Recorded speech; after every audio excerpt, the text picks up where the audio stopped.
Perkenalkan, nama saya Zafran Silans Parabak, saya kelas B.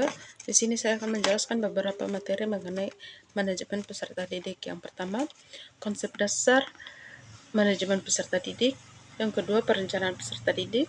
Yang ketiga, penerimaan peserta didik. Yang keempat, orientasi peserta didik. Dan yang kelima, mengatur kehadiran dan ketidakhadiran peserta didik. Baik, saya akan masuk ke dalam materi yang pertama, yaitu konsep dasar manajemen peserta didik. Di sini saya akan menjelaskan beberapa poin yang mengenai manajemen peserta didik. Yang pertama, konsep manajemen peserta didik adalah mengatur kegiatan-kegiatan peserta didik agar kegiatan-kegiatan tersebut menunjang proses belajar mengajar sehingga dapat berjalan lancar, tertib, dan teratur, sehingga dapat berjalan secara lancar dan memberikan kontribusi bagi pencapaian tujuan sekolah dan tujuan pendidikan secara keseluruhan.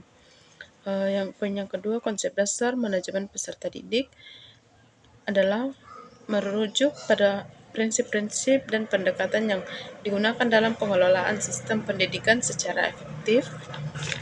Yang ketiga, konsep dasar peserta didik meliputi beberapa hal. Yang pertama, perencanaan peserta didik.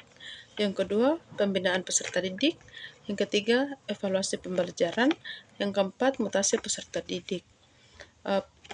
Poin yang keempat, fungsi manajemen peserta didik yaitu sebagai wahana bagi peserta didik untuk mengembangkan diri seoptimal mungkin, baik yang berkenan dengan segi-segi individualitasnya, segi sosialnya, segi aspirasinya, segi kebutuhan, dan segi potensi peserta didik.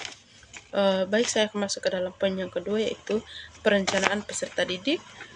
Perencanaan peserta didik adalah suatu aktivitas memikirkan tentang hal-hal yang seharusnya dilakukan berkenan dengan peserta didik di sekolah sejak peserta didik akan memasuki sekolah sampai akan lulus dari sekolah tersebut. Poin yang kedua, perencanaan peserta didik. Disimpulkan bahwa perencanaan peserta didik adalah suatu aktivitas sekolah. Poin yang ketiga, tahapan-tahapan perencanaan peserta didik. Yang pertama, analisis kebutuhan peserta didik. Yang kedua, rekrutmen peserta didik. Yang ketiga, seleksi peserta didik. Poin yang keempat, konsep dasar perencanaan peserta didik. Konsep dasar perencanaan peserta didik adalah mengatur kegiatan-kegiatan peserta didik agar kegiatan-kegiatan tersebut berjalan dengan lancar.